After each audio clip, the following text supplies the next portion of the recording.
దేవుని ఉన్నత నామానికి మహిమ కలుగునుగాక. పరిశుద్ధ గ్రంథములో నుండి ఈ 35వ ఉపవాస కూడికకు ఏర్పాటు చేయబడినటువంటి వాక్య భాగము మార్కు సువార్త 11వ అధ్యాయము 11వ వచనము నుండి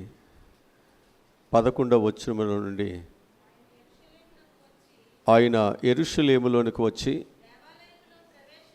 దేవాలయములో ప్రవేశించి చుట్టూ సమస్తమును చూసి సాయంకాలము అయినందున 12 మందితో కూడా బేతనియకు వెళ్ళెను. మరునాడు వారు బేతనియ నుండి వెలుచుండగా ఆయన ఆకలిగొని ఆకులు గల అంజూరపు చెట్టును దూరము నుండి చూసి దాని మీద ఏమైనాను దొరుకునేమోనని వచ్చాను. మరి ఏమీ కనబడలేదు. ఏలయనగా అది అంజూరపు పండ్ల కాలము కాదు. అందుకైనా ఇక మీదట ఎన్నటికిని ఈ పండ్లు ఎవరును తినకుందురుగాక అని చెప్పాను. ఇది ఆయన శిష్యులు వినిరి. చాలు. ఇక్కడ మనము జ్ఞాపకం చేసుకుంటే యేసు ప్రభువారు ఆకలిగొని అంజూరపు చెట్టు దగ్గరికి వచ్చినప్పుడు అంజూరపు చెట్టు నందు ఆకులు తప్ప మరేమీ కనబడలేదు. నేటి దినాల్లో కూడా యేసు ప్రభువారు మన సంఘాల కొరకు ఆకలిగొని ఫలముల కొరకు చూస్తున్నారు. కానీ ఒక ఫలము కూడా యేసు ప్రభు వారికి కనబడట్లేదు.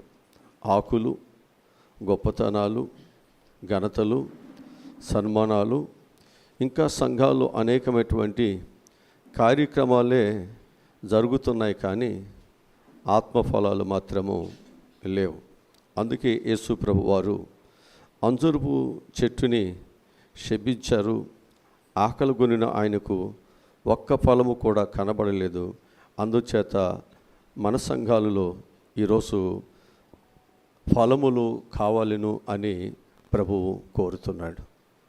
ఆ అంజూరపు చెట్టుని దేవుడు వెతికినట్లుగా ఇక్కడ మనలను అనగా దేవుని పిల్లలుగా ఆయన సంఘము అనేటువంటి వనములోనికి వచ్చి దేవుడు ఈ ఆధ్యాత్మికమైనటువంటి జీవితాన్ని ఎవరు ఆశిస్తున్నారు అని ఆకాశము నుండి దేవుని యొక్క కనుదృష్టి లోకమందంతటా సంచారం చేస్తున్నట్లు ఆత్మస్వరూపమైనటువంటి దేవుడు కూడా ఇక్కడ మనందరినీ కూడా ఆయన జాగ్రత్తగా పరిశీలన చేస్తున్నారు. మనం ఆధ్యాత్మికంగా మన యొక్క జీవితాలు ఫలభరితంగా ఉన్నాయా?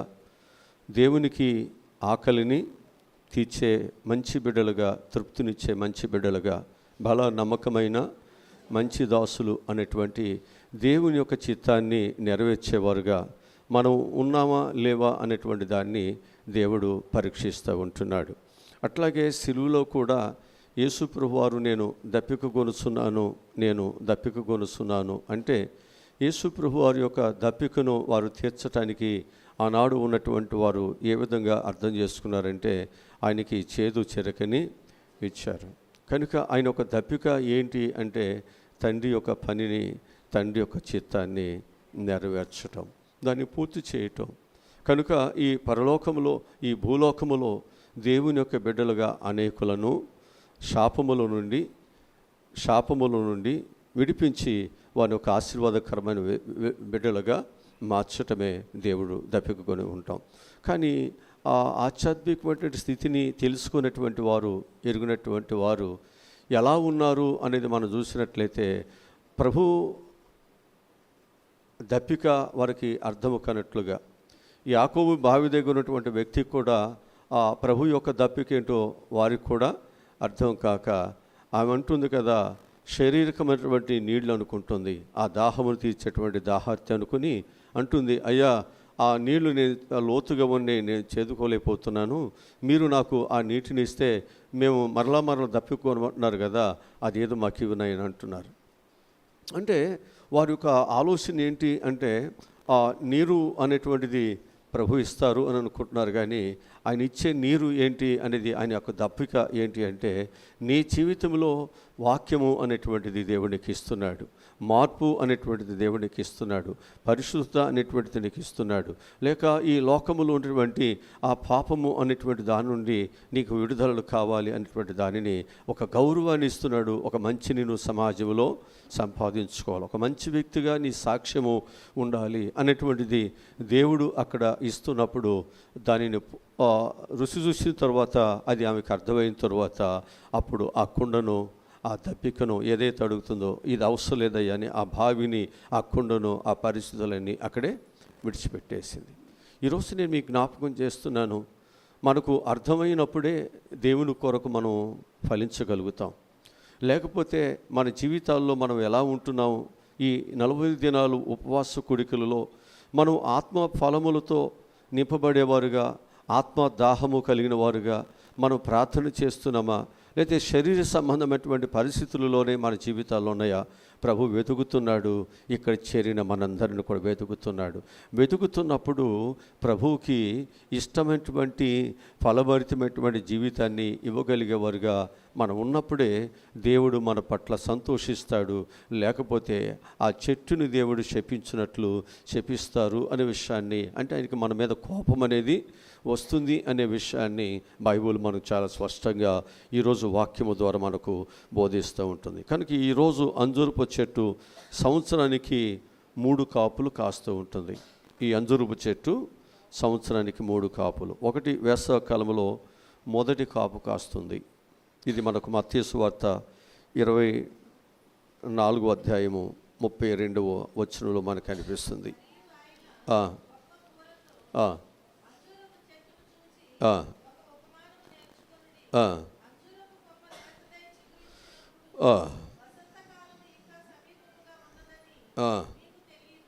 చాలు. అంటే ఇవి చిగురు వచ్చినప్పుడల్లా ఆ చిగురుని బట్టి ఏమొస్తాయి అన్నమాట, ఆ కాయలు వస్తాయి. వసంతకాలము ఉన్నప్పుడు ఆ వసంతకాలంలో వచ్చేటువంటి ఆ వర్షానికి మళ్ళా ఆ చెట్లు ఏమవుతాయంటే చిగురు వస్తుంది. ఆ చిగురు వెంట కాయలు అనేవి వస్తాయి. అది మొదటి కాపు. ఇది వేసవకాలంలో వస్తూ ఉంది. ఈ రెండవదిగా మనం చూస్తే వర్షాకాలంలో రెండో కాపు, అంటే సుమారుగా 3 నెలలకే మళ్ళా రెండవ కాపు వస్తుంది. ఇది ఆహారానికి యోగ్యమైనవి, స్వస్థతకు ఆహారమునకు అయోగ్యమైనవి, స్వస్థతకు కూడా ఇవి పనికిరావు. ఎందుకని ఇవి సుమారుగా వేసవకాలంలో అంటే ఆగస్టు ఆ ప్రాంతంలో వస్తాయి. చాలా ప్రశస్తమైనటువంటి కాయలు మనకి మొదటి సమూయేలు గ్రంథములో 23వ అధ్యాయములో 18వ వచనంలో మనకు కనిపిస్తాయి.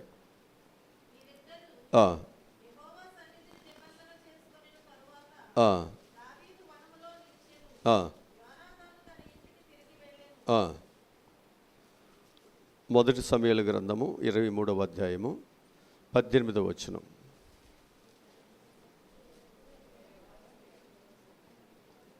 వాళ్ళు ఒకసారి చదవండి.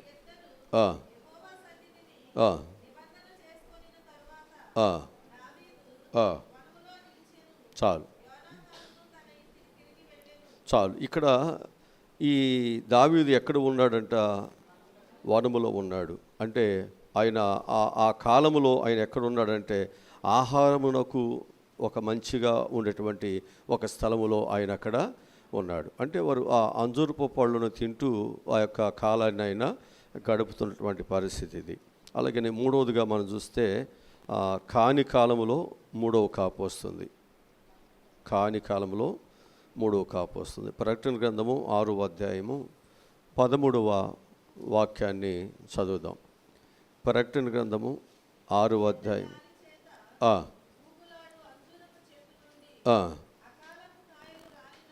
అకాలపు కాయలు రాలినట్లు చూసారా? అంటే అకాలపు పండ్లు ఏమవుతాయి? రాలిపోతూ ఉంటాయి కదా. అంటే అవి చెట్టుకు ఉండేటువంటిది కాదు అనే విషయాన్ని ఇక్కడ మనం జ్ఞాపకం చేసుకుంటాం. అంటే కాని కాలంలో కూడా ఫలించే చెట్టుని ఒక ఫలము కూడా లేకపోయేసరికి యేసు ప్రభు వారి యొక్క ఆకలి తీర్చపోయేసరికి ఆ చెట్టుని ప్రభు ఏం చేస్తారు? శపిస్తున్నారు. మనము కూడా మంచి ఫలములు అనగా ప్రార్థన, వాక్యము, విశ్వాసము, అలాగనే పాపము నుండి విడుదల, సాత్వికము, మంచితనము అనేటువంటి ఫలాలు మనం ఫలించకపోతే యేసు ప్రభు వారి యొక్క ఆకలి మనము తీర్చలేకపోతున్నాం. కనుక మనము ఈ ఉపవాస కూడికల ద్వారా మన ప్రభు యొక్క ఆకలి మనం ఏం చేయాలన్నమాట? మనం తీర్చాలి. మనందరం కూడా ప్రభు యొక్క ఆకలి మనం తీర్చాలి. మనం ప్రభు యొక్క ఆకలి తీర్చాలంటే మనం ఏం చేయాలి? ఫలించాలి కదా. మనం ఏం చేయాలి? ఫలించాలంటే ఏం చేయాలి? ఈరోజు నేను కొన్ని మాటలు మీకు వాక్యంలో నుంచి చూపిస్తూ ఉంటాను. ఒకటి, మనం ఫలించాలంటే ఏం చేయాలంటే యెహోవాను నమ్ముకోవటం వలన మనం ఫలిస్తాం. ఎవరు నమ్ముకోవటం వలన? దేవునిని మనం నమ్ముకోవటం వల్ల మనం ఫలిస్తాం. ఇర్మియా గ్రంథము 17వ అధ్యాయము 7వ వాక్యాన్ని చదువుకుందాం. ఇర్మియా గ్రంథము, యెహోవాను నమ్ముకున్నవాడు ధన్యుడు, యెహోవా వానికి ఆశ్రయముగా ఉండును. చాలు. యెహోవాను నమ్ముకున్నవాడు ధన్యుడు, యెహోవా వానికి ఎలా ఉంటాడంట? ఆశ్రయముగా ఉంటాడు. కనుక మనందరం యెహోవాను నమ్ముకున్నప్పుడు మన దేవుడు ధన్యుడిగా చేస్తాడు. దేవుడు ఏం చేస్తాడంటే ఆ ధన్యతలు కానీ ఆశీర్వాదాలు కానీ దుష్టుడు ఎవరు తీసుకుపోకుండా మన చుట్టూ ఏం చేస్తాడు? ఆశ్రయాన్ని, కాపుదలను దేవుడు ఇస్తాడు. ఆదికాండము 15వ అధ్యాయము 6వ వాక్యాన్ని కూడా చదువుదాం. 15వ అధ్యాయము, అతడు యెహోవాను నమ్మెను,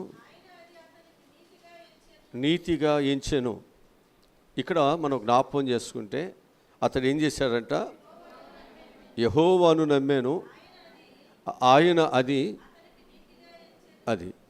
కనుక మనం దేవుని నమ్ముకోవటం వలన అది మనకి దేవుడు ఏం చేస్తున్నాడు? నీతిగా ఎంచుతున్నాడు. కనుక మనం ఎప్పుడైతే మనం దేవుని నమ్ముకుంటూ ఉంటున్నామో మనం తప్పకుండా మన నీతిని బట్టి దేవుడు మనల్ని ఆశీర్వదిస్తాడు.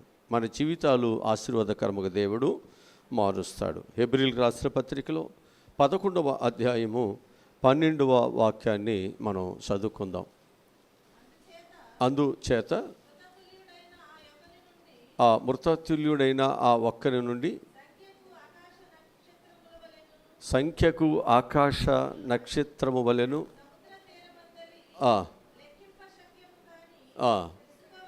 విసుకవలెను. హల్లెలూయా. చూసారా? విశ్వాసం వలన ఎంత దేవుడు ఆయనని ఆస్వాదిస్తూ ఉన్నాడు. కనుక నేను కూడా దేవుని యందు విశ్వాసత కలిగి ఉన్నట్లయితే ఖచ్చితంగా దేవుడు మనకేమిస్తాడు? ఫలములు దేవుడు ఇస్తాడు.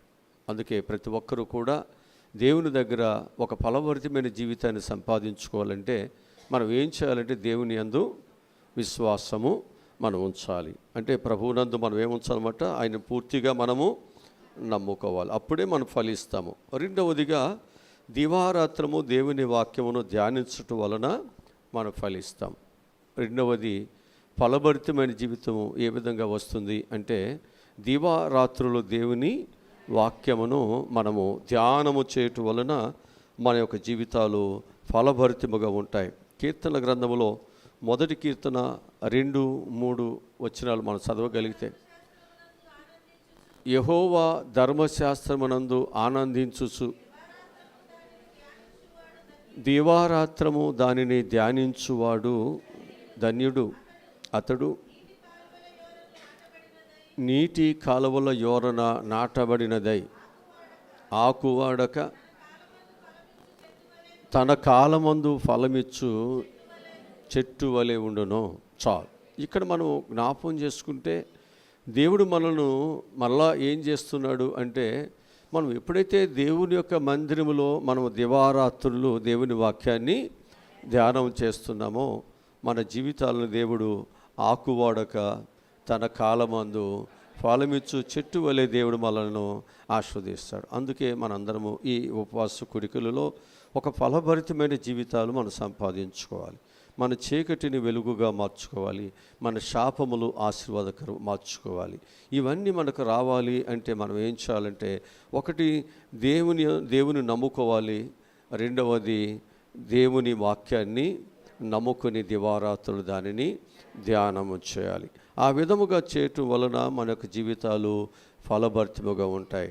ఫలభరితము అంటే ఏంటి అని చూస్తే, ఆయన పశువుల కాపరుగా ఉన్నటువంటి తన యొక్క జీవితము దేవుడు ఇశ్రాయేలుకు రాజుగా దేవుడు ఆయన చేస్తూ ఉన్నాడు.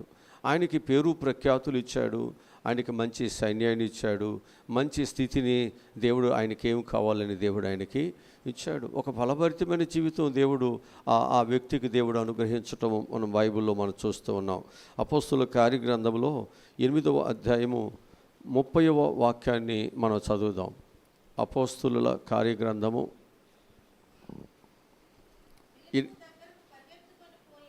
పిలుపు దగ్గరకు పరిగెత్తుకుని పోయి చదువుచుండగా విని అడుగుగా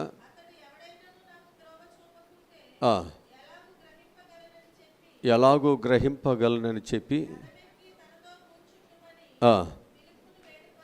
చాలు. ఇక్కడ మనం జ్ఞాపకం చేసుకుంటే, ఆయన నపుంసకుడికి ఆయన చదువుతున్నటువంటి ఆ వాక్యము ఆయనకి అర్థం కానటువంటి పరిస్థితిలో దేవుడు ఎవరితో మాట్లాడాడు అంటే, పిలుపుతో దేవుడు మాట్లాడాడు. ఇదిగో పలానా వ్యక్తి, రథం మీద వెళుతున్నటువంటి వ్యక్తి చదువుతున్నాడు, కానీ అతనికి అది అర్థం కావట్లేదు. ఒకసారి నువ్వు వెళ్ళి ఆయనకి ఆ అర్థమయ్యేటట్లుగా ఆయనకి నువ్వు వెళ్ళి బోధించు అంటాడు. అప్పుడు ఈయన రథము దగ్గరికి పరిగెత్తుకుని వెళ్ళి రథమును కలుసుకుని ఆయన ఆపమని, ఆ తరువాత ఆయన ఆ రథం ఎక్కిన తరువాత ఆయనకి ఏదైతే చదువుతున్నది అర్థం కావట్లేదో ఆ వాక్యాన్ని ఆయనకి విపులంగా చెప్పటం జరిగింది. అప్పుడు మనము ఆ 39వ వచనం చదువుదాం. 39వ వచనం.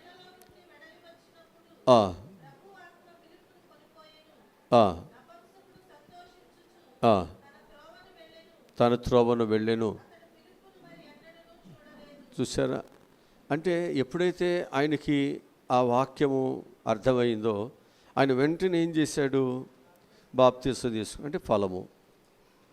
అంటే ఈరోజు నీవు నేను కూడా వాక్యము నీకు అర్థమవ్వాలి, చదువుతున్నటువంటిది అది అర్థమైతేనే నువ్వు ఫలిస్తావు. అప్పుడే నీ పాపము నుండి, లోకములో నుండి, అన్నిటి నుంచి బయటకు వచ్చి నువ్వు ఫలభరితముగా వెళ్తావు. దీనిని ధ్యానించువాడు ధన్యుడు. దీనిని ఎప్పుడైతే నీవు చదువుతున్నావో, వింటున్నావో, ఆ ప్రకారం నీ జీవితాన్ని నువ్వు జాగ్రత్తగా నడుపుతున్నావో, ఈ వాక్యము నిన్నేం చేస్తుంది? ధన్యులుగా చేస్తుంది. అందుకే ప్రతి ఒక్కరూ కూడా ఏం చేయాలి అంటే, వాక్యాన్ని వింటున్నావు కదా, ఎందుకు నాకు ఆశీర్వాదం రావట్లేదు? వినటం కాదు, విన్న దాని తరువాత ఆ ప్రకారం మనము నడుచుకోవాలి. ఇక్కడ ఈ నపుంసకుడు నడుచుకున్నాడు. వెంటనే అతడు దేవుని బిడ్డగా తన హృదయాన్ని దేవునికి సమర్పణ చేశారు. అప్పుడే నీవు ఫలించిన వాడుగా ఉంటావు. అదే వెతుకుతున్నాడు ఇక్కడ. ఇంత వాక్యమును, ఇంత ప్రార్థన, ఇంతగా మనం దేవునితో సహవాసం చేస్తున్నాం. మనలో ఏమైనా ఫలభరితమైన మార్పును మనం ఏమైనా ఆశిస్తున్నామా? ఏమైనా చూస్తున్నామా? దాని కొరకు ఏమైనా మన హృదయాన్ని మార్చుకోవటానికి, మన మనసును మార్చుకోవటానికి ఏమైనా ఇక్కడ ప్రయత్నము జరుగుతుందా? అంటే దేవుడు అంటే ఒక రైతు విత్తనం వేసిన తర్వాత ఏం చేస్తాడు? అది ఎంత మొలకు వచ్చింది చూసుకుంటాడు, ఎక్కడ మొలకు రాలేదు చూసుకుంటాడు, దాని లోపాలు ఏంటో చూస్తాడు, దాని తర్వాత సరి చేస్తున్నాడు. ఇక్కడ దేవుడు కూడా చూస్తున్నాడు ఎవరి హృదయం ఎలా ఉంది, ఈ వాక్యానికి ఎవరు ఎంత స్పందిస్తున్నారు, ఎంత పశ్చాత్తాపడుతున్నారు, ఎంత మార్పు కోరుతున్నారు, ఎంతగా దేవుని కొరకు వారి యొక్క జీవితాలలో వారు సంపాదించుకోవాలని వారు ఆశపడుతున్నారు. ఇవన్నీ కూడా దేవుడు ఇక్కడ ప్రతి వారిని పరిశీలన చేస్తున్నాడు అనే విషయాన్ని మనం మర్చిపోవద్దు. ఇంకా వాక్యముల నుంచి కొన్ని మాటలు నేను మీకు చూపిస్తాను. ఇక మూడవదిగా మనం చూసినట్లయితే, దేవునిలో స్థిరముగా నిలబడి ఉండటం వలన మనం ఫలిస్తాం. మూడవది మనం ఏంటి? దేవునిలో స్థిరముగా నిలబడి ఉండటం వల్ల మనము ఫలిస్తాం. యోహాను సువార్త 15వ అధ్యాయము 5వ వాక్యాన్ని మనం చదువుదాం. యోహాను సువార్త 15వ అధ్యాయము 5వ వచనం చదువుదాం. ద్రాక్షావల్లిని నేను, తీగలు మీరు. ఎవడు నా యందు నిలిచి ఉండునో, నేను ఎవని యందు నిలిచి ఉండునో వాడు బహుగా ఫలించును. నాకు వేరుగా ఉండి మీరు ఏమీయూ. అంటే ఇక్కడ మూడవదిగా మనం చూసినట్లయితే దేవునిలో మనం ఏం చేయాలి? నిలిచి ఉండాలి. ప్రభువులో మనం ఏం చేయాలి? అది నిలిచి ఉండటం అంటే స్థిరముగా ఉండటము. ఈ స్థిరముగా ఎవరైతే ఉంటూ ఉన్నారో వారు ఏమవుతూ ఉంటారన్నమాట? వారు బహుగా ఫలిస్తారు. మనకు కీర్తన గ్రంథంలో చెప్తాడు కదా, వారు దేవుని మందిర ఆవరణములో నాటబడిన వారై వారు ముసలితనమందును సారము కలిగి పచ్చగా వారు చిగురిస్తున్నారు. ఎక్కడున్నవారు?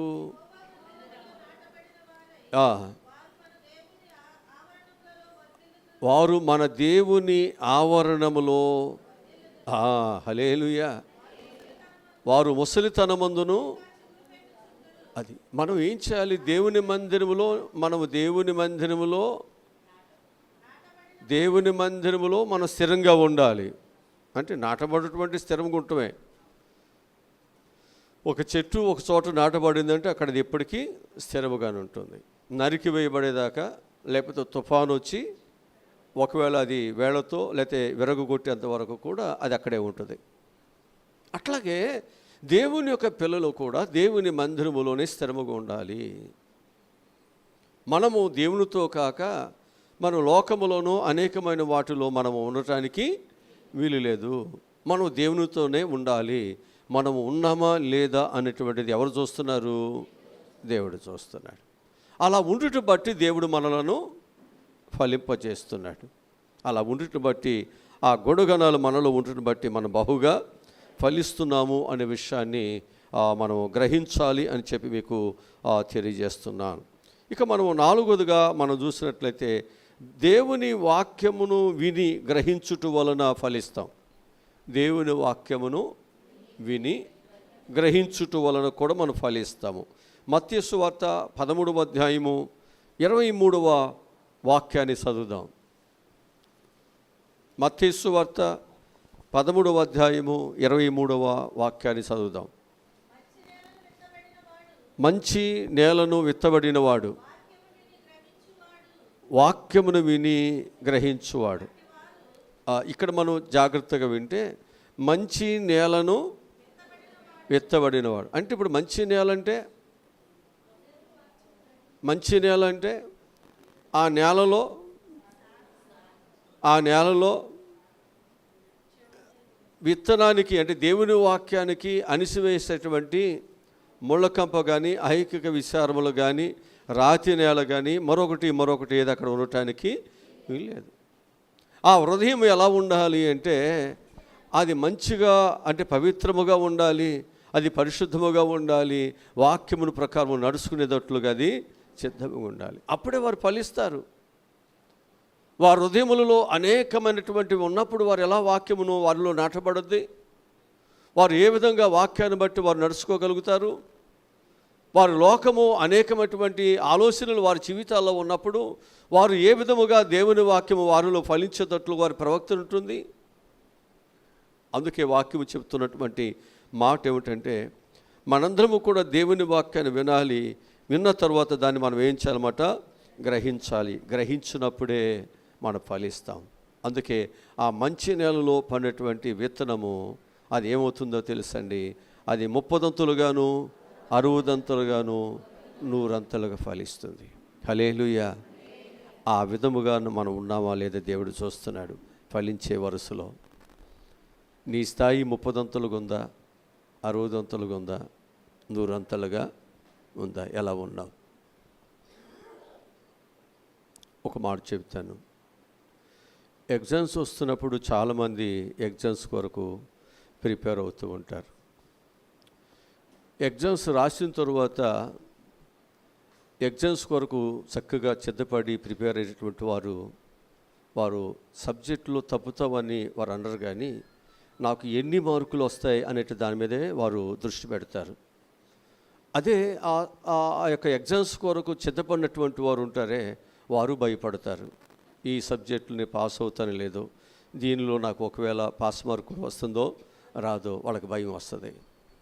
అంటే ఇక్కడ మనం అర్థం చేసుకోవాల్సింది ఏంటి అంటే, బాగా చదివినటువంటి వాడు ఏ విధముగా అతడు భయపడడో, మరొక మంచి స్థితిని, నేను ఫస్ట్ క్లాస్లో ఉన్నానా, లేకపోతే నా స్కూల్లో నేను సెకండ్ స్టేజ్లో ఉన్నా, థర్డ్ స్టేజ్లో ఉన్నానా, నేను ఏ వరుసలో ఉన్నానో అది చూసుకుంటాడు.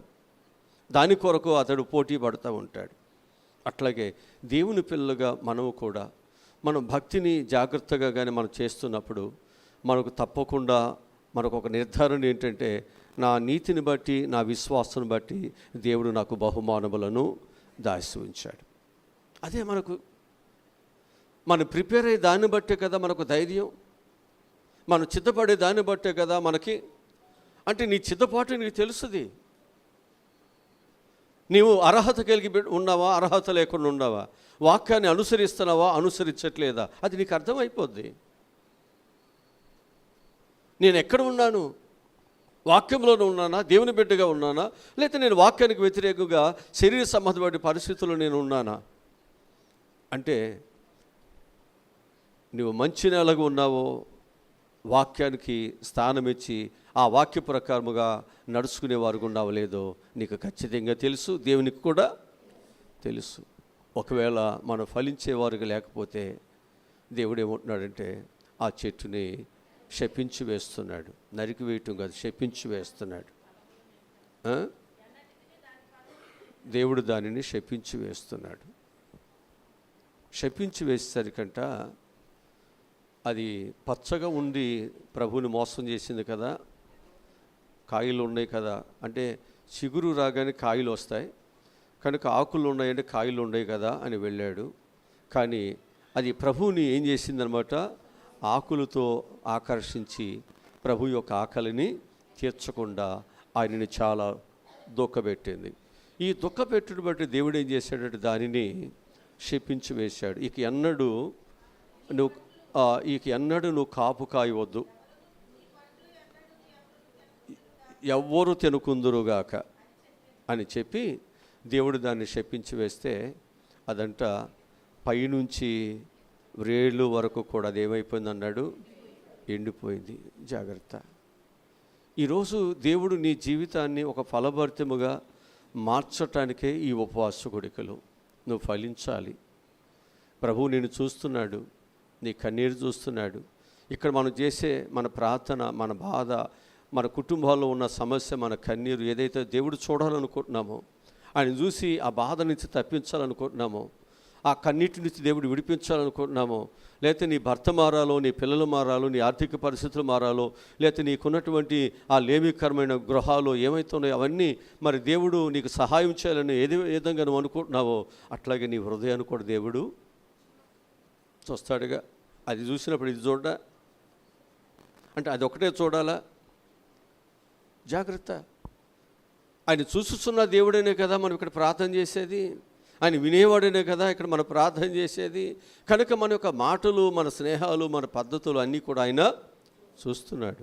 చూస్తున్నప్పుడు మనం చాలా జాగ్రత్తగా మనం ఏం చేయాలి, దేవుని ఎదుట మనం మన యొక్క ప్రవక్తన, మన జీవితాలు జాగ్రత్తగా చూసుకోవాలి. అందుకన్నాడు కదా, నీవు దేవుని మందిరంకి వస్తున్నప్పుడు నీ ప్రవక్తను జాగ్రత్తగా, నువ్వు దేవుని మందిరానికి వస్తున్నావు, బైబిల్ తీసుకుని వస్తున్నావు, ప్రవక్తను జాగ్రత్తగా లేకపోతే సమాజం ఏముంటుంది, వీళ్ళు బైబిల్ తీసుకువెళ్తున్నారు, బాప్తీసం తీసుకున్నావు అంటున్నారు, వారు మారు మనసు పొందేమంటున్నారు.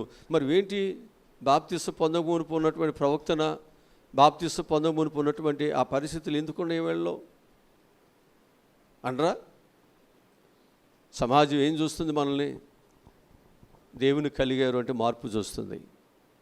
మనలో ఎంతవరకు మార్పు వచ్చింది, మన మాట, మన స్నేహాలు, మన ప్రవర్తన ఎంతవరకు మనం దిద్దుకున్నాం, సరి చేసుకున్నాం, ఇది దేవుడు చూస్తున్నాడు. సమాజం చూస్తుంది, దేవుడు చూస్తున్నాడు. నీ మార్పును బట్టి, నీ పరిశుద్ధతను బట్టే కదా నీ ప్రార్థన ఫలించేది. వాక్యం ఫలించేది. నీ హృదయంలో చక్కగా పవిత్రత కలిగిన ఉన్నప్పుడే కదా ఆ వాక్యము నీకు ఆశీర్వాదకరంగా నీకు నిలబడేది. నువ్వేమో చెత్త చెదారమంతా వేసుకోవాలి, నాకు ఆశీర్వాదాలన్నీ కావాలి. ఎట్లా కుదురుది? ఇది సరి చేసుకుని దేవుని బిడ్డలుగా మనం గ్రహింపులోకి వెళ్ళగలిగినట్లయితే దేవుడు ఖచ్చితంగా మన జీవితాల దేవుడు ఆస్వాదిస్తారని చెప్పి మీకు జ్ఞాపకం చేస్తున్నాను. ఐదవదిగా మనం చూసినట్లయితే యెహోవా త్రోవ యందు నడుచుట వలన కూడా మనం ఏమవుతాం? ఫలిస్తాం. ఏ త్రోవలో? దేవుడు మన కొరకు ఏదైతే ఒక త్రోవను ఏర్పాటు చేశాడో ఆ త్రోవలో మనం నడవాలి. దేవుని పిల్లలందరూ కూడా ఏ త్రోవలో నడవాలి? దేవుడు ఏర్పాటు చేసిన త్రోవలోనే నడవాలి. సాతాను త్రోవలో ఉంటే మనం వచ్చేయాలి. మనం ఎవరి త్రోవలో ఉండాలన్నమాట? దేవుని యొక్క మార్గములో మనము ప్రయాణము చేయాలి. ఆ మార్గమే నిన్ను నిత్య జీవానికి తీసుకువెళుతుంది. ఆ మార్గమే దేవుని దగ్గర బహుమానములు సంపాదించుకునేవానిగా చేస్తుంది. ఆ మార్గమే బల నమ్మకమైన మంచి దాసుడిగా ఉండేటట్లు అదే నీకు సహాయమును చేస్తూ ఉంటుంది. కీర్తన గ్రంథము 128వ కీర్తన మొదటి వచనాన్ని మనం చదువుదాం. యెహోవా యందు భయభక్తులు కలిగి ఆయన త్రోవల యందు నడుచు వారందరూ ధన్యులు. ఇక్కడ నేను మీకు జ్ఞాపకం చేస్తున్నాను, దేవుని యందు మనం ఏం కలిగి ఉండాలి? భయభక్తులు కలిగి ఉండాలి. ఆయన యందు భయభక్తులు కలిగి ఉన్నప్పుడు ఆయన త్రోవలో నడుచు వారందరూ ధన్యులేనా? ధన్యులే. ఈరోజు దేవుడు నిన్ను ధన్యుడిగా చేయాలని ఆశపడుతున్నాడు. నువ్వు ఎప్పుడైతే ఆయన త్రోవలో నడుస్తావు, అందుకే దేవుడు నిన్ను ఆయన త్రోవలోనికి పిలుచుకున్నాడు. ఆయన త్రోవలో నడుస్తావని చెప్పేసి ఆయన నిన్ను ఏర్పాటు చేసుకున్నాడు. మరి ఆయన త్రోవలో మనం లేకుండా మనం వేరే త్రోవలో, వేరే మాటలో, వేరే ఆలోచనలో, వేరే సంభాషణలో మన జీవితాలు మనం కొనసాగుతున్నప్పుడు ఏ విధముగా దేవుని ఆశీర్వాదాలు మన మీదకి వస్తాయి? మనం లోకములో ఉండి, సాతానుతో ఉండి, లోక సంబంధమైన పరిస్థితుల్లో మన జీవితాలు నడుస్తూ నాకు పరలోకం కావాలి అంటే వస్తుందా? రెండు మార్గాలు ఉన్నాయి. ఒకటి జీవ మార్గము, రెండవది నరకానికి వెళ్ళే మార్గం. నిన్ను దేవుడు జీవ మార్గంలో తీసుకొచ్చాడు. ఇప్పుడు నువ్వు జీవ మార్గంలో ఉంటే దేవునికి సహాయమును పరలోకాన్ని ఇస్తాడు. నువ్వు జీవ మార్గంలో లేకుండా నీవు సాతాను యొక్క మార్గంలో, నరక మార్గంలో నేను ఉంటే నాకు పరలోకం కావాలంటే ఎట్లా కుదురుద్ది? కుదరదు కదా. కనుక నువ్వేం చేయాలంటే ఆ మార్గమును విడిచిపెట్టాలి. అంతే కదా. మనం పెనమలూరు వెళ్ళేటువంటి బస్సు ఎక్కితేనే పెనమలూరు వస్తాం. మనం వేరే ఊరు వెళ్ళే బస్సు ఎక్కేసి నాకు పెనమలూరు వెళ్ళాలంటే వెళ్ళదు. అది వెళ్ళదు. అది ఆ తర్వాత నీవు బాధపడాలి, ఆ తర్వాత నీవు దుఃఖపడాలి, ఆ తర్వాత చాలా ప్రయాస పడాల్సి వస్తుంది. జాగ్రత్త. నువ్వు వెళుతున్నటువంటి మార్గము నిత్య జీవమైనదా కాదా? అది దేవుడు ఏర్పాటు చేసిందా కాదా? దేవునికి వ్యతిరేకమైనదైతే దాన్ని తీసేసుకుందాం. దేవునికి ఇష్టమైన ఆయన యొక్క మార్గంలో మన ప్రయాణము మనం కొనసాగుదాం. అందుకొరకే దేవుడు మనం సిద్ధం చేయటానికి, సరిచేయటానికి, ఒకవేళ పాపం అనే నిద్రమత్తులు ఉంటే లేపి నిన్ను దేవుని బిడ్డగా ప్రార్థన చేసి పశ్చాత్తాపంతో సరి చేసుకుని మళ్ళీ దేవుని కృపలో నువ్వు చక్కగా వాడబడటానికి దేవుడినికి ఈ ఉపవాస కూడికలు దేవుడు మనకు అనుగ్రహించాడు. వీటిని మనం జాగ్రత్తగా సద్వినియోగము చేసుకోగలిగితే ఖచ్చితంగా దేవుడు మనకు సహాయాన్ని దేవుడు చేస్తాడు. ఎందుకని అంటే ఒక ఫలభరితమైనటువంటి జీవితం మనకు కావాలి అంటే ఇక్కడ ఏదో వారాలు నెలలు ఇక్కడ నువ్వే ఉపవాసాలు ఉండి ఏం చేయవసరంలా. విశ్వాసం ఉండి నమ్మి బాప్తీసం తీసుకోండి. ఆ నమ్మినటువంటి దానిని పోగొట్టుకోకుండా, ఆ నమ్మినటువంటి దానిని చెరిపి వేసుకోకుండా, ఆ విశ్వాసాన్ని నువ్వేం చేయాలంటే అంతకంతకు దానిని కాపాడుకోవాలి. అంతం వరకు దానిని నిలబెట్టుకోవాలి. అంతం వరకు ఎవరైతే తన విశ్వాసాన్ని కాపాడుకుంటున్నాడో వారు మాత్రమే నిత్య జీవాన్ని, దేవుడు వారికి ఇచ్చే బహుమానాలని సంపాదించుకుంటారు. అది ఫలభరితమైన జీవితం. ఇప్పుడు ఒక 40 రోజులో లేకపోతే ఒక వారము 10 రోజులో నువ్వు దేవుని దగ్గర ఉండి ఆ తర్వాత మళ్ళీ చెడిపోతే నీ విశ్వాసం ఉన్నట్టేనా? అంటే ఇన్ని రోజులు ఉంటేనే నీకు రక్షణ వస్తుందా? మనం కొంచెం జాగ్రత్తగా వాక్యం మీద మనసు పెట్టి, దేవుని మీద మనసు పెట్టి జాగ్రత్తగా కానీ మనం ఆలోచన చేస్తే మన పొరపాట్లు మనకు అర్థమవుతాయి. రక్షణ అనేటువంటిది ఈరోజు రేపు ఎల్లుండితో అయ్యేది కాదు. ఇది నీ ప్రాణం ఉన్నంత వరకు కూడా దేవుడు నీకు ఇచ్చిన రక్షణ కాపాడుకోవాల్సిన బాధ్యత నీ మీద ఉంది. అంటే నిన్ను ఏదో ఒక విధముగా దైవ బిడ్డల నుంచి సాతాను బిడ్డగా మార్చేయటానికి సాతాడు ఎప్పుడు నీ మీద యుద్ధం చేస్తాడు. ఇప్పుడు నువ్వేం చేయాలి? విశ్వాసముతో నువ్వేం చేయాలి? వాక్యముతో నువ్వేం చేయాలి? నువ్వు సమాధానమైనటువంటి జోడులు ఇవన్నీ తొడుక్కుని విశ్వాసం డాలు పట్టుకుని వాక్యమని కట్టుకుని పట్టుకుని శిరస్రావం ధరించుకొని ఏం చేయాలి? అపవాది వేస్తున్న అగ్నిబాణములన్నీ ఎప్పుడు ఇది యుద్ధం. అంటే ఇప్పుడు నువ్వేం చేసావంటే దేవుని సైన్యంలోకి వచ్చేప్పుడు దేవుని సైన్యం మీద అపవాది ఏం చేస్తాడు? ఎప్పుడు యుద్ధం చేస్తాడా లేదా? ఇప్పుడు ఆ యుద్ధం చేస్తున్నప్పుడు మన దేవుని సైన్యం ఏం చేయాలి? అపవాది వేస్తున్న ప్రతి అగ్ని బాణములను ఆర్పివేయగలిగిన శక్తిమంతులుగా మనం ఉండాలి. అంటే ఆత్మ శరీరమునకు, శరీరం ఆత్మకి ఎల్లప్పుడూ పోరాటము జరుగుతుంది. ఈ పోరాటంలో మనం విజయం సాధించాలి. విజయం సాధించాలంటే ప్రార్థన ఉండాలి, వాక్యం ఉండాలి, విశ్వాసం ఉండాలి, భక్తి ఉండాలి, పవిత్రత ఉండాలి. ఇవన్నీ కావాలి. ఇవి ఫలభరితమైన జీవితాలు. జాగ్రత్తగా వినండి. ఎవరో ఏదో మనకు చెప్పారని వాళ్ళు అన్నాళ్ళు ఉన్నారు, మనకు కూడా ఉండాలని, ఎవడో తొడగోసుకున్నారని మెడకోసుకోవాలని అవసరం లేదు. భక్తి జాగ్రత్తగా చేయండి, వాక్యాన్ని జాగ్రత్తగా పాటించండి. నీ జీవితంలో మచ్చ అయినా డాగ్ అయినా ముడత అనేది ఏది లేకుండా జాగ్రత్తగా ఉండండి. అది ప్రభు కూడా ఏమన్నాడు అంటే, స్వతహాగా ప్రభు చెప్పిన మాట శిష్యులతో ఏమన్నాడంటే, మీరు బూదిగంత వరకు సువార్తను ప్రకటన చేయండి, నమ్మిన వానికి తండ్రి కుమార త్రియక దేవుని నామములో బాప్తిసం. నమ్మిన వానికి వాళ్ళు ఏమన్నా చర్చిలోకి తీసుకొచ్చి కూర్చోబెట్టమల్లా నమ్మిన వానికి ఏమన్నాడు? ఇచ్చేయండి అన్నాడు. అంతే, ఇచ్చేయండి. ఇచ్చేసిన తర్వాత వాళ్ళు ఏం చేయాలి? దేనినైతే నమ్ముకున్నావు, ఏ మార్గంలోకి వచ్చావు, కుడి ఎడమలకు తొలగిపోకుండా నువ్వేం చేయాలి? లోకమునకు నువ్వేం చేయాలి? పత్రికగా ఉండాలి, లోకానికి ఉప్పులాగా ఉండాలి. దేవుని బిడ్డగా ఎన్ని కష్టాలైన బాధలైనా దేవుని రాజ్యం కొరకు పనిచేయాలి, నమ్మకంగా ఉండాలి. ఇది దేవుని వాక్యాలు మనకు బోధిస్తున్నవి. ఆ విధముగా అనేకులు ఏం చేశారంటే దేవుని మార్గంలోకి వచ్చి దేవుని కొరకు గొప్ప సాధనాలుగా వారు వాడబడ్డారు. అంతే తప్ప నువ్వు ఇక్కడ అనేక రోజులు ఉంటావు, ఎప్పటికైనా మళ్ళీ బయటికి వెళ్ళాలిగా, ఎప్పటికైనా బయటికి వెళ్ళాలి కదా. బయటికి వెళ్ళిన తర్వాత మళ్ళీ నీవు లోకంలో పాపములు పడిపోరా? ఏంటి నా ఇంకా చూస్తున్నారు, అయ్యగారు మేమెందుకు పడిపోతాం అన్నట్టు. ఇక నువ్వు పడిపోతే అసలు ఈ ఉపాసకుడికి ఇవన్నీ ఎందుకు? అసలు పాపం ఒప్పుకోవాలి, ఇవన్నీ ఎందుకు? ఒప్పుకో మరి ఇవన్నీ ఏంటి అసలు మళ్ళీ? కనుక మన జీవితాలలో మనం ఎన్ని సంవత్సరాలు ఉన్నప్పటికీ కూడా ఏదో ఒక ప్రభావం మన మీద అపవాది ఏం చేస్తూ ఉంటాడు? దాడి ఏదో ఒక దిక్కు నుంచి ఏదో ఒక రూపంలో చేస్తూ ఉంటాడు. ఇప్పుడు దీనిని మనం ఎదుర్కోవాలి అంటే వాక్యం చదవాలి, దేవునిలో స్థిరముగా ఉండాలి, వాక్యాన్ని గ్రహించాలి, ఆయన త్రోవలో మనము నడవాలి, ఆయనను గట్టిగా మనము నమ్ముకోవాలి. నా దేవుడు ఉన్నాడు, నన్ను ఓడిపోనివ్వడు, నా దేవుడు ఉన్నాడు, నన్ను పడిపోనివ్వడు, నా దేవుడు ఖచ్చితంగా నాకు సహాయమును చేస్తాడు. ఇదే మన విశ్వాసం. ఈ విశ్వాసముతో మనం ఏం చేస్తూ ఉండాలంటే ఈ జీవన వ్యాపారంలో చిక్కబడుకోకుండా, జీవన వ్యాపారములో చిక్కబడవద్దు. ఈ జీవన వ్యాపారము అంటే నీ బిడ్డలను, నీ భర్తను, నీ కుటుంబాన్ని, నీ ఆర్థిక పరిస్థితులను అభివృద్ధిలో తీసుకువెళ్ళటానికి దొంగగాను, దోషగాను, మరొకరుగాను, హత్య చేయవాడుగాను, మోసం చేయవాడుగాను మరొక రకంగా మారొద్దు, చిక్కబడవద్దు. జాగ్రత్త. దేవుని నీతిని, రాజ్యమును వెతకండి, మీకేం కావాలో దేవుడు సహాయమును చేస్తాడు. ఆ విధమైనటువంటి భక్తి భావాలతో ఎప్పుడైతే మన యొక్క జీవితాలు జాగ్రత్తగా మనం కట్టుకోగలుగుతున్నామో మనకు ఏమి కావాలో దేవుడు మనకు తగిన కాలంలో దేవుడిస్తాడు. ప్రతి వారికి తగిన కాలంలో ఆయన ప్రణాళిక ప్రకారముగా మన కొరకు ఏమి సిద్ధం చేశాడో అది దేవుడు మనకిస్తాడు, మనకు దేవుడిస్తాడు.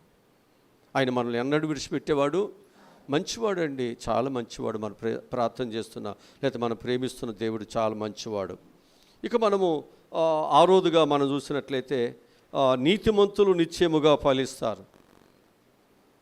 ఫలభరితమైన జీవితాల్లో ఆరోది ఏంటనమాట? నీతిమంతులు ఉంటే మన జీవితాలు ఫలిస్తాయి.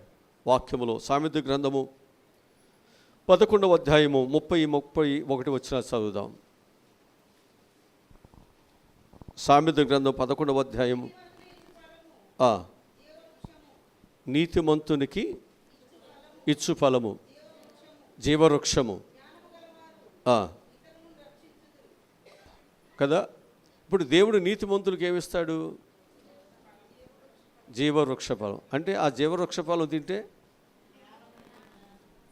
జీవవృక్ష ఫలం తింటే ఎప్పుడు బ్రతుకుతారు? ఇక వాడు చచ్చిపోయాడు ఇక, అంతేనా? ఇప్పుడు ఆదాము ఏ పండు తిన్నాడు? మంచి చెడులు ఇచ్చే ఫలం తిన్నాడు. ఆ తిన్న తర్వాత మళ్ళీ ఈ పండు తింటాడేమో. దేవుడు ఏం చేశాడు? ఆ జీవవృక్ష ఫలం చుట్టూ అగ్ని జ్వాలలను కావలి ఉంచాడు. ఒకవేళ తింటాడేమో జాగ్రత్త, కత్తి పట్టుకుని తిరుగు, వస్తే వేసేయని.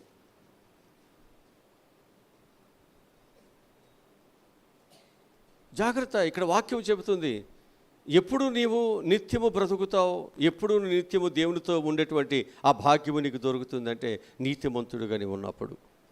అప్పుడే నీకు ఆ జీవవృక్ష ఫలములు తినే భాగ్యం ఇస్తాడు. అది తిన్నవాడు ఏమవుతాడు అంటే నిత్యము బ్రతుకుతాడు. మరణం అనేది అతని మీద ఏలుబడి లేదు. అంతకు దేవుడు కృపా ఆశీర్వాదాన్ని, ఫలభరితమైన జీవితాన్ని నీతిమంతులకు దేవుడు సిద్ధం చేశారు. కీర్తన గ్రంథము 58వ కీర్తన 11వ వచనం చదువుదాం. 58వ కీర్తన 11వ వచనం.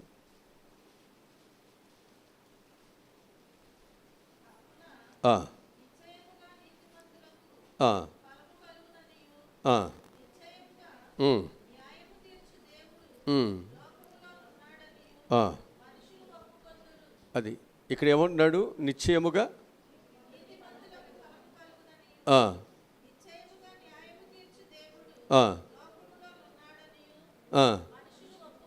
అది దేవుడు ఉంటాడు.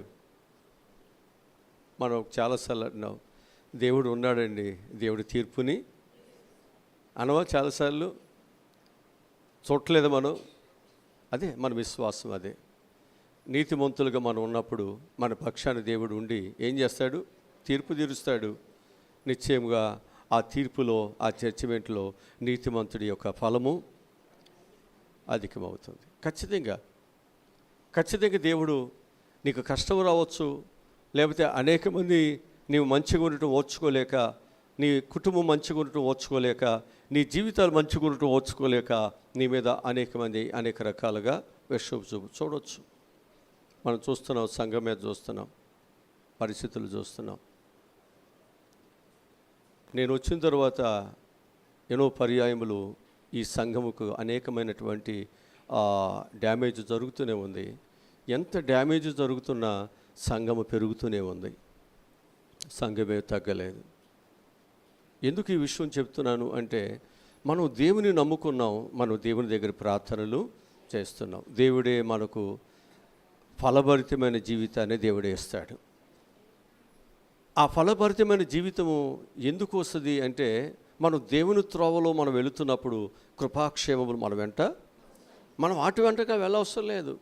నువ్వెవరు వస్తారు, ఎవరు పొందుతారు ఏంటి అని మనం ఎవరి దగ్గరికి వెళ్ళవసరం లేదు. వాళ్ళకేదో మనం అవి చేస్తాం ఇవి చేస్తామని వాగ్దానాలు రాజకీయ నాయకుడిగా మనం చేయాల్సిన పని కూడా ఏమి, నీకు భోజనాలు పెడతాను కూడా చెప్పాల్సిన పని లేదు. నువ్వు రావాలి అంతే. నీ విశ్వాసత, ప్రభు నీలో కార్యము చేయాలి. ప్రభు అంటాడు కదా, వేల వేసి నేను వారిని పిలుచుకుంటాను, వేల వేసి పిలుచుకుంటాడు. అంతే. దేవుడు మనతో ఉన్నప్పుడు, ఈ లోకములో ఆయన ఉన్నప్పుడు, మనకు మంచి చేయాలని అనుకున్నప్పుడు ఆయన ఏర్పాటు చేస్తాడు. మనకు మంచి ఎలా జరగాలో, మంచి ఎలా మన జీవితాల్లో మనం చూడాలో దేవుడు మనకు సహాయమును మనకు చేస్తాడు. మనం ఏమీ అవసరం లేదు. దేవుని కొరకు నమ్మకంగా మంచిగా మనం ఉన్నప్పుడు దేవుడు ఖచ్చితంగా నీ పక్షాన దేవుడు యుద్ధము చేస్తాడు, నీకు మంచినే చేస్తాడు. దేవుడు ఎప్పుడు అన్యాయస్తుడు మాత్రమే కాదు అనే విషయాన్ని నేను మీకు జ్ఞాపకం చేస్తున్నాను. 7వదిగా మనం చూస్తే చివరగా, మనలో ఫలింపని ప్రతి తీగను తీసివేయటం వలన కూడా మనం ఫలిస్తాం. ఏం చేయాలి? ఫలింపని ప్రతి తీగను తీసేస్తే ఫలిస్తాం.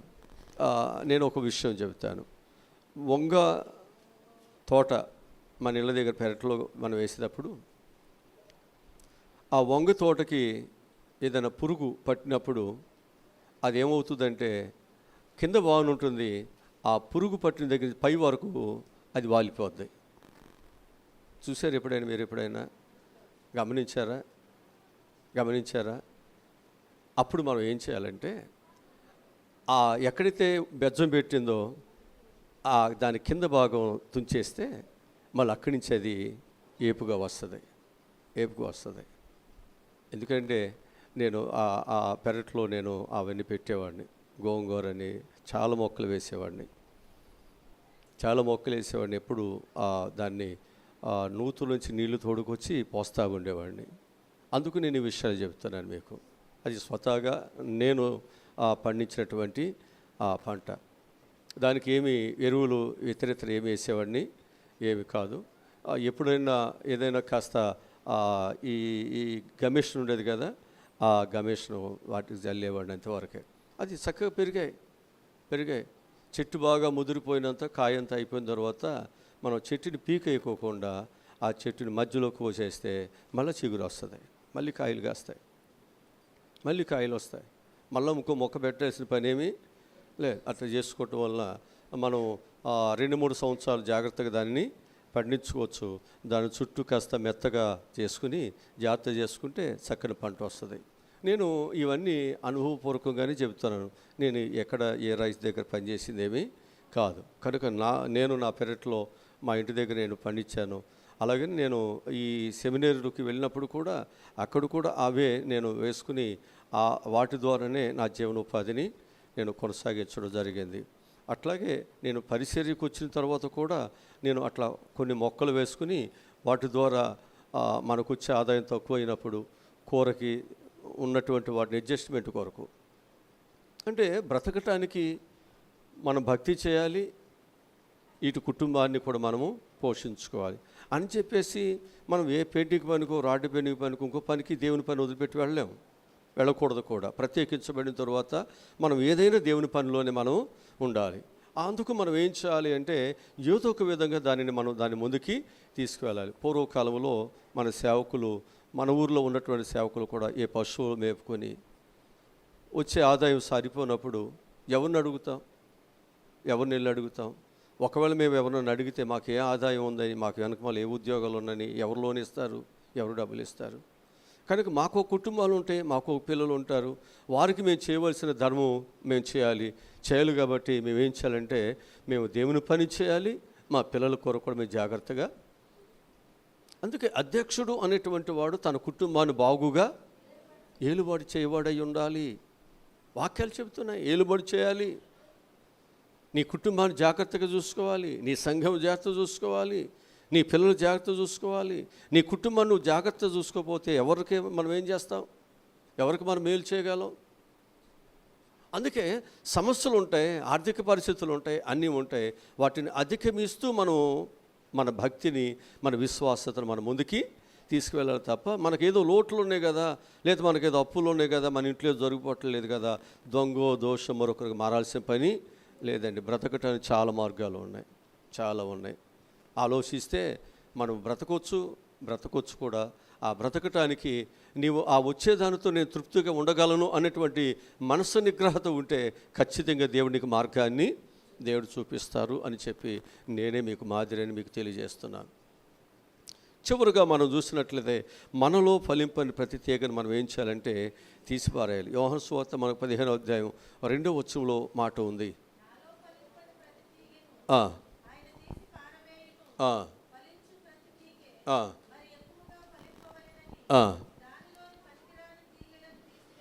అది పనికి మాలిన తీగలు ఏం చేయాలి?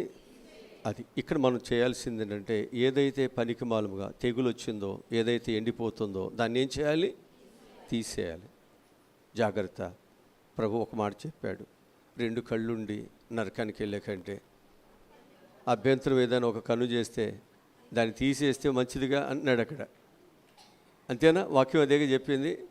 నీకు మంచి కలగటానికి చెడు అయితే అది ఉందో తీసేయండి అని చెప్పేసి కన్ను తీసేసుకోమని కాదు అక్కడ చెప్పేది. అభ్యంతర కారణంగా ఉన్నట్టు ఏదైతే ఉందో నీ భక్తికి దాన్ని తీసేసుకోండి, దాన్ని పెంటతో సమానంగా వేసుకోండి. అప్పుడు ఫలిస్తావు, అప్పుడు నువ్వు అభివృద్ధి చెందుతావు. అది నీలో తీసేసుకున్నంత కాలము నువ్వు అభివృద్ధిలోకి వెళ్ళవు. అందుకే ఇక్కడ దేవుడు చూస్తున్నాడు, ఈ ఉపవాస కోరికలలో ఏమేమి తీసేస్తున్నావు, పనికి మళ్ళీ ఏమేమి అసహించుకుంటున్నావు. ఆత్మస్వరూపమైన దేవుడు చూస్తున్నాడు అన్నాడా వాక్యంలో? చూస్తున్నాడు. ఇక్కడ నిన్ను నన్ను అందరినీ చూస్తున్నాడు. ఇక్కడ నేనేం చేస్తున్నాను భక్తి నన్ను చూస్తున్నాడు, ఇక్కడ నువ్వేం చేస్తున్నావు నేను చూస్తున్నాడు. ఇక్కడ దేనికి వ్యతిరేకంగా మన జీవితాల్లో ఉన్నాయో కూడా దేవుడు అన్నీ చూస్తున్నాడు. జాగ్రత్త. చూస్తున్న దేవుడు చేతగాని వాడు కాదు, రోషము కలిగిన వాడు. ఆయన ఒక మాట సెలవిస్తే అదేమైపోయింది? చెట్టు ఎండిపోయిందా? జాగ్రత్త. దేవునికి విరోధముగా నేనేదో మాట్లాడుతున్నాను, నేనేదో చేస్తున్నాను, లేకపోతే పాస్టర్ గారిని ఉడుగుడుగు నేనేదో స్టేషన్లు పంపిస్తున్నాను, లేకపోతే పిలుస్తున్నాను, లేకపోతే అల్లరి చేస్తున్నాను, దిక్కులేని వారు కాదు. దిక్కులేని వారు కాదండి. లోకములు ఉన్న వారందరికంటే గొప్పవాడు నేను పూజిస్తున్న ఆరాధిస్తున్న దేవుడు. నా మనసులో ఎవరికి చెడు చేయాలని లేదు, అందరికీ మంచి చేయాలని ఆశ. ఆ మంచి కొరకే అందరి కొరకు ప్రార్థనలు చేస్తున్నావు. ఒకవేళ దానిని నువ్వు అర్థం చేసుకోలేకపోతే నేను కాదు శపించేది, నేను కాదు నీతో యుద్ధం చేసేది, దేవుడు యుద్ధం చేస్తాడు. దేవుడే నీతో యుద్ధము చేస్తాడు. దేవునితో యుద్ధం చేసి గెలిచేవాడు ఎవడైనా ఉన్నాడా? ఎవరు లేరు. జాగ్రత్త. మనం కాస్తో కూస్తో వాక్యాన్ని తెలుసుకుని కాస్తో కూస్తో భయం అనేది మన జీవితాల్లో మనకు కలిగి ఉన్నట్లయితే దేవుడు ఖచ్చితంగా దేవుడు మీకు సహాయమును దయచేస్తారు. నేను మీకు చెప్పాను కదా, ఒక గుంపు యేసు ప్రభు వారి విషయాల్లో ఏం చేసింది? దావీదు కుమారునికి జయము, దావీదు కుమారునికి జయము, దావీదు కుమారునికి జయము, ప్రభుపేట వచ్చేవాడు స్తుతింపబడునుగాక అని కేకలు వేసిన వాళ్ళు, ఆయన ఎక్కువ కూర్చున్నాడని చెప్పి గాడిదని కూడా కింద నడవనివ్వకుండా బట్టలు పరిచిన వాళ్ళు, ఒక 3 రోజులు ఆగేసరికి మళ్ళీ వాళ్ళందరూ కలిపి ఏం చేశారు? ఆ సిలువై సిలువై సిలువై మళ్ళీ వీళ్ళే కేకలు. ఇక్కడ నేను మీకు చెప్పే విషయం ఏంటంటే, వీళ్ళకి ఒక సొంత ఆలోచన, ఒక సొంత జ్ఞానము, బ్రతకాలి అనేటువంటిది వీళ్ళకి తెలియదు. ఎవడో ఏది చెబితే ఆ కేకలు వేయటం, లేదా పాస్టర్ గారి మీదకి, లేకపోతే ఈ సౌండ్ సిస్టమ్ మీదకి, అసలు ఏంటి ఒక స్ట్రాటజీ మన జీవితాల్లో ఉండలేదు. మనకి ఒక ఆలోచన మనకు ఉండలేదు. నేను చేస్తున్న మార్గం కరెక్టా కాదా? ఎదుటివాడికి కరెక్ట్గా లేదనుకోండి, నీవు కూడా ఏమైపోతున్నావు? ఆయన మాటలు విని వెళ్ళిపోతున్నావు. ఇప్పుడు యేసు ప్రభు మీద ద్వేషం ఎవరికి వచ్చింది? ప్రజలందరికీ రాలా. ఎవరికి వచ్చింది? ఆనాడు ఉన్నటువంటి మతకర్తలకు వచ్చింది. ఇప్పుడు ఆ విషపూరితమైనటువంటి దానిని ఇప్పుడు ఎక్కడికి తీసుకొచ్చాడు? ప్రజల్లోకి తీసుకొచ్చి ప్రజలందరిని ఏం చేశారంటే యేసు ప్రభు సిలువేసేటట్టుగా చేసేసారు. యేసు ప్రభు వారు వీరేం చేస్తున్నారో వీరిని క్షమించమని ప్రార్థన చేశాడు. సిలువ వేయించుకోవటానికి వచ్చాడు. ఇంకా ఆయనకి సిలువేసేదేముంది? అంతేనా? యేసు ప్రభు వారు ఎందుకు వచ్చాడు? అందుకే వాక్యం చెప్పింది కదా, ప్రవచనాలు ఉన్నాయి కదా, ఆయన దెబ్బలు తినాలి, సిలువ వేయబడాలి, సమాధి చేయబడి 3 దినాలు ఉండాలి, తిరిగి అసలు సిలువ వేసుకోవడానికి వచ్చినాడు, చంపబడటానికి వచ్చాడు, ప్రాణం పెట్టడానికి వచ్చినాడు. ఇంక నువ్వు చంపుతారంటే ఏమంటాడు? చంపుకోండి అంటాడు. దేవుని కార్యం జరుగుతుంది అంతే. అక్కడ దేవుని కార్యము జరుగుతుంది. దేవుని కార్యం జరుగుతుంది కాబట్టి అక్కడ ఏం జరుగుతుంది? ప్రభుకు ఆనందంగా సంతోషంగా ఉన్నాడు. త్వరగా దేవుని చిత్తము నా పట్ల దేవుడు చిత్తింప చేస్తున్నాడు. హల్లెలూయా. కనుక ఈరోజు నేను మీకు జ్ఞాపకం చేస్తున్నాను, మనందరము కూడా ఒక ఫలభరితంగా మనం ఉండాలి అంటే మన జీవితాల్లో మరి ఏదైతే మనకు ఆటంకంగా ఉన్నదో దాన్ని మనం ఏం చేయాలి? తీసేయాలి. ఇందాక నేను చెప్పాను కదా, ఆ మొక్కకి ఏదైనా తెగులు ఎక్కడైతే వచ్చిందో అంటే అటు ఓలు పెడుతుంది. ఆ ఓలు పెట్టినప్పుడే ఆ పై అది ఆ చెట్టు ఏమవుతుందంటే ఆ మెత్తగున్న దగ్గర ఓలు పెడుతుంది, అది గట్టిగున్న దగ్గర పెట్టదు. మెత్తగున్న దగ్గర ఓలు పెడుతుంది కాబట్టి ఎక్కడైతే ఆ మెత్తగున్న దాని కింద భాగాన్ని తీసేస్తే మళ్ళీ తిరిగి ఆ చెట్టు ఏమవుతుంది? అదే ప్రభు చెబుతున్నాడు, ఏదైతే ఉందో దాసోహం అయిపోతుందో, పాపాలకు అవుతుందో దానిని మనం తీసేసుకుంటే మళ్ళీ నువ్వు ఫలిస్తావు. దావీదు అదేగా చేసింది. తన తప్పును తాను ఏం చేశాడు? తీసేసుకున్నాడు లేదా? పశ్చాత్తాపడ్డాడు లేదా? తిరిగి ఆయన ఏం చేశాడు? ఫలించేవాడుకున్నాడు. ఈరోజు అందుకే దేవుడు నీతో మాట్లాడుతున్నాడు. నువ్వు తీసేసుకోగలిగితే వాక్య ప్రకారముగా దేవునికి విధేయత కలిగి కానీ ప్రభు కొరకు ఉండటానికి నువ్వు ఇష్టపడగలిగితే దేవుడు ఖచ్చితంగా నీ పట్ల గొప్ప కార్యాన్ని ఇక్కడ నువ్వు చేసిన ప్రతి కన్నీరు ఫలిస్తుంది, ప్రార్థన ఫలిస్తుంది. ఈ సంవత్సరం ఏదైతే అడిగావో నువ్వు ఊహించిన దానికంటే కూడా గొప్పగా దేవుడిని కుటుంబాన్ని దేవుడు దీవిస్తాడు. తల ఉంచండి, ప్రార్థన చేసుకుందాం. తల ఉంచండి. మా ప్రభువా రక్షకుడా, దేవుని సన్నిధి చాలా విలువైనది. దేవుని పిల్లలు చాలా విలువైన వారు. దేవునితో మనకుండే బాంధవ్యం చాలా ఉన్నతమైనది. దీనిని అంత ఈజీగా తెంచివేసుకోవటానికి, అంత ఈజీగా మనం దేవుని నుండి దూరం చేయటానికి దేవుడు ఇష్టపడేవాడు కాదు.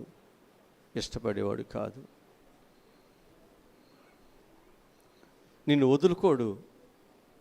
ఇన్ని కష్టాలు పడ్డవాడు ఎలా వదులుకుంటాడు? నీ జీవితాన్ని ఇంత ఇష్టంగా ప్రేమించేవాడు ఎలా వదులుకుంటాడు? నీ కొరకు ప్రాణాన్నే త్యాగం చేసిన వాడు నిన్ను వదులుకోగలడా? ఆయన నిన్ను వదులుకోవటానికి ఇష్టపడలేదు. కానీ నిన్ను ప్రేమిస్తున్నాడు కాబట్టే, నీ మీద నమ్మకం ఉంది కాబట్టే నా బిడ్డ మంచిగా ఉంటుందని చెప్పి అనుకుంటున్నాడు. కానీ నా జీవితాల్లో ప్రభువుకి వ్యతిరేకమైన పరిస్థితులు చూసినప్పుడే దేవుడు ఏడుస్తున్నాడు.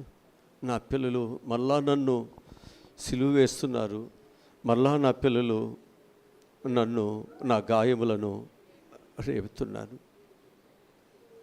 ఈరోజు నీ జీవితంలో, నా జీవితంలో ప్రభు గాయాలు రేపువారుగా మనం ఉండొద్దు. ప్రభు గాయాలను రేపువారుగా నేను ఉండొద్దు. ప్రభువును సంతోషపెట్టేవారుగా నేను ఉండాలి. అలాగ నీ హృదయాన్ని సిద్ధం చేసుకోవాలి. అలా నీ జీవితాన్ని నువ్వు సిద్ధం చేసుకుని దేవుని దగ్గర విరిగి నలిగిన మనసుతో ప్రార్థన చేస్తే ఖచ్చితంగా దేవునికి సహాయం చేస్తాడు. నిన్ను ఫలభరితముగా ఉంచుతాడు. నీ ప్రార్థన ఫలభరితంగానే పండుతుంది. నువ్వు దేవుని మీద విశ్వాసత కలిగి నీతిగా ఉంటున్నావు, నువ్వు పండుతావు. నువ్వు దేవుని త్రోవలో నువ్వు వెళుతున్నావు, నిశ్చయముగా నువ్వు ఫలిస్తావు. అందుకే దేవుడు నిన్ను ఆయన మార్గంలో తీసుకొచ్చాడు. చీకటిలో ఉన్న నిన్ను వెలుగులోకి అందుకే తీసుకొచ్చింది. మనం చీకటి సంబంధులు కాదు, మనం నిద్రపోవద్దు. వెలుగు సంబంధులు మనము. రాత్రి వారం కాదు, పగలు వారం మనం. మన దేవుడు వెలుగు. ఆయన బిడ్డలుగా బ్రతకటానికి మనం ఈ లోకానికి వచ్చాం. మంచిగా ప్రభా, మేము నీ దగ్గర బ్రతకడానికి నాకు బుద్ధి జ్ఞానం ఇవ్వండి. నేను జారిపోకుండా, పడిపోకుండా, బలహీను కాకుండా, లోకములోనైనా నా జీవితంనైనా పడిపోకున్నట్లు సహాయములను దయచేయమని ఈరోజు పలహారం తీసుకొచ్చినటువంటి బిడ్డలకు మంచి ఈవులు ఇవ్వండి. అలాగనే ప్రభా, వారి యొక్క బిడ్డలకు చక్కని ఆశీర్వాదాలు మీరు నిండుగా దయచేయమని ప్రార్థన చేస్తున్నాం. మరి ఆ శీలం యలమందే గారి కుటుంబానికి, మేడూరి కోటేశ్వరరావు గారి యొక్క కుటుంబాలకు చక్కటి దీవులను దయచేస్తూ వారికి మంచి చేయమని యేసు నామములో ఈ మనవులు ఈ ప్రార్థనలు అడిగి పొందుకుని ఉన్నాము తండ్రి. ఆమేన్. మన తండ్రి అయిన దేవుని ప్రేమ, కుమారుడైనటువంటి యేసుక్రీస్తు వారి యొక్క దైవ కృప, పరిశుద్ధాత్ముని నిత్య కాపుదల భద్రత సదాకాలము తోడై ఉండునుగాక. ఆమేన్.